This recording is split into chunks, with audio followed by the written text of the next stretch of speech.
The fact that you are seeing this video is an utter miracle, especially given the fact that I've been as unreliable as Santino Ferrucci's barber. I wanted to make my grand return to IndyCar YouTube because for the first time in ages, I'm actually super excited for the season to start, and would like to share that enthusiasm with the handful of you that I've let down by not uploading for the best part of 2 years. So without any soppy apologies, I'm not going to waste your time, we're going to get straight into why IndyCar in 2024 is a must for racing fans. Make me feel like,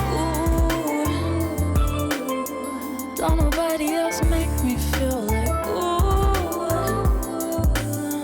don't nobody else. The 2024 IndyCar season will see 17 action-packed races around America, with one around the streets of Toronto in Canada, taking place from March through to September. I hope none of you have social lives, because if I convince you to board the IndyCar train, you'll be pretty occupied for the best part of 7 months. I mean, the chances of a DylanJamesGP subscriber having a social life anyway is remarkably slim. I'm looking at you, Derek. Better scared you, Derek. Don't know who you are, but I'm calling you out. Get used to this. The season will begin on the 10th of March, around the streets of St. Petersburg, which has spat out some phenomenal races in the past, most notably last season, where Scott McLaughlin took it upon himself to make the grid safer by attempting to remove Grosjean from the running before he brought out another caution. We're also seeing the return of the Milwaukee Mile for the first time since 2015, which is great to see because, contrary to popular belief, ovals are becoming increasingly rare within the series, and look at that aero package for the oval races. When it comes to good-looking modern race cars, nothing quite comes close to an IndyCar in oval trim. That's my opinion. Have a go at me in the comments if you want, David. If you didn't watch last season, why? Because if anyone here put themselves through that god-awful F1 season and didn't at least detox by watching some exciting racing afterwards, I will be simply flabbergasted. And impressed, like mentally I wouldn't be able to cope. Last season had 8 different winners, with 5 different winners in the first 5 races. Marcus Ericsson won the opener in St. Pete after Grosjean and McLaughlin attempted to make out in turn 4, with Newgarden pulling off a strong oval performance around the Texas Motor Speedway to win round 2. Wasn't quite as nail-biting as his overtake on the line in 2022, but still made for a great race. We at least got to see Devlin DeFrancesco be, well, Devlin DeFrancesco. Long Beach proved to be a good race for the new Andretti driver Kyle Kirkwood, who, after a strong qualifying performance, found a way to finish ahead of P2's Romain Grosjean without ending up facing the wrong way, a feat that very few drivers accomplish. Same can't be said about Pato O'Ward, however, as he attempted to single-handedly ruin his career within one race by channeling his inner sage Karam. The Indy Grand Prix of Alabama, despite its state's reputation, didn't see anything questionable. Apart from my mate Chris in the paddock, endlessly pestering poor Stingray Rob, Grosjean fought for the win valiantly, getting his elbows out with Scott McLaughlin in an attempt to return the favour after St. Pete. These attempts were unsuccessful, however, as he thought his left foot was still in Bahrain and forgot to brake into turn 5, and basically gave the win to Scott as an early birthday gift. It can't be too early to make that joke now, surely. Have a go at me in the comments if you're annoyed. It was a good race regardless, however, with fierce battling around the grid, and some remarkably close calls. The Indy GP happened.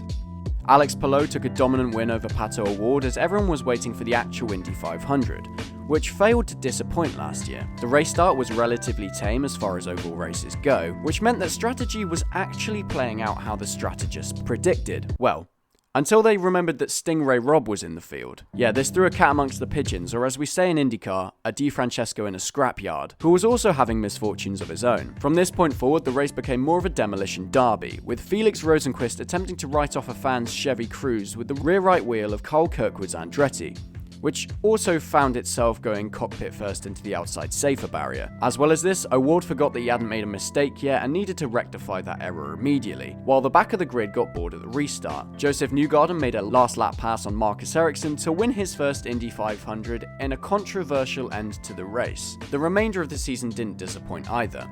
Scott Dixon remembered that he was supposed to be good and clinched 3 wins towards the end of the season, finishing second in the championship to the eventual winner Alex Palou, who had an all-round flawless season, despite Rinus VK's desperate attempts to poleaxe him in the Indy 500. So why watch it in 2024?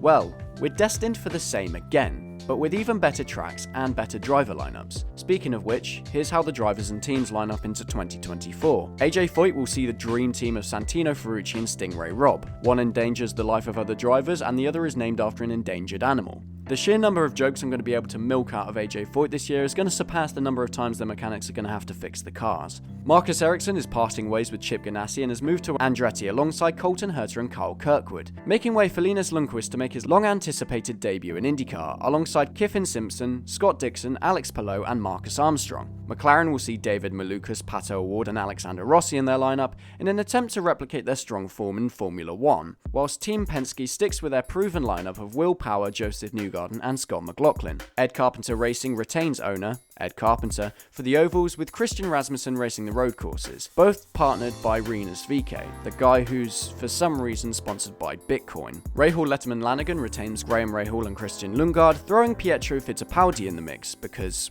why not? Dale Coyne Racing's lineup is still yet to be confirmed. Before I end this video, I want to give a brief overview of the format. I've made videos on this in the past which are worth checking out for more detail, but this wouldn't be an informative video if I didn't, well, inform you about things. Similar to other top flight motorsport categories, IndyCar has practice, qualifying and the race. However, the way in which each session works differs slightly compared to other categories. Practice is what it says on the tin.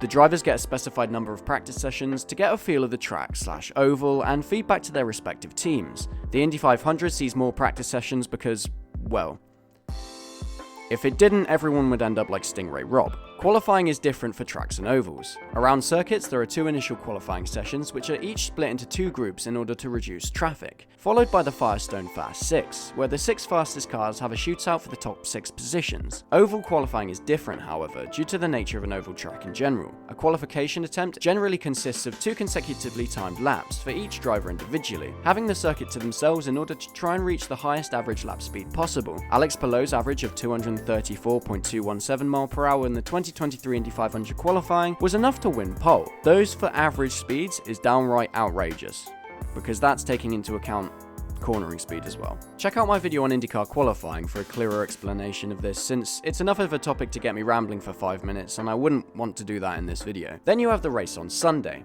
Some races this season are double headers too, meaning a race on a Saturday night followed by another race on a Sunday night, which in turn means that practice and qualifying get pushed back to Friday or in some cases even Thursday. So plenty of action all round. Some of the races are night races as well, and it just looks really cool. If I haven't convinced you that IndyCar is a must for racing fans, you're wrong, I'm right, them's the rules. I hope that you guys enjoyed this video. It's very, very good to be back. I'm going to try and stay consistent, so if you'd like more IndyCar content, please remember to subscribe to the channel and comment below if there's anything you'd like me to discuss. I'm very much open to suggestions. Anyway, I've been DylanJamesGP, have a good week, and I'll see you in the next one. Take care.